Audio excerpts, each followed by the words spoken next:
সব কিছু পারো, কেন তুমি হারো? বদলে দাও না জীবনটা কারো।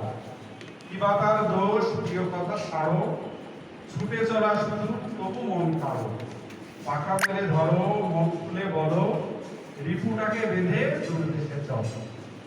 এটা 2016 জুন মাসে লাগে।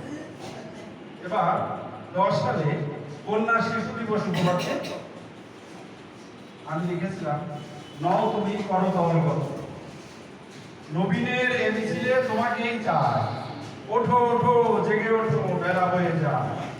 সূর্য নিনাদে ধরা, সূর্য নিনাদে ধরা, করো মতোয়ারা, মিলে ঝিলে শোয়ে হয়ে তুলেছ ফোয়ারা।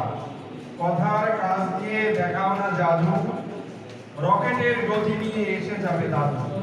তফাৎটা বুঝে নিতে কেন এত দেরি? লতা পাতা বাহারে আর নয়। গরিবানা মন দিয়ে কে বানাবে ধনী?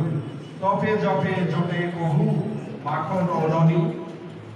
সর্বশেষ সাদা মনের মানুষ, জেনাদা সাদা মনের মানুষকে আমরা হয়তো চিনি।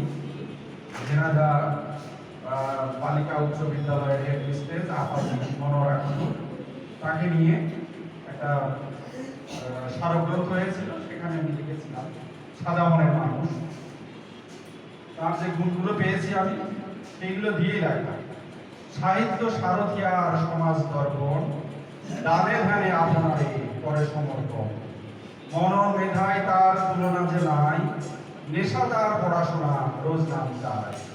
রবীন্দ্র রাজনীতি ও রকমারি কাজে, মানব সেবায় আর নারীদের মাঝে।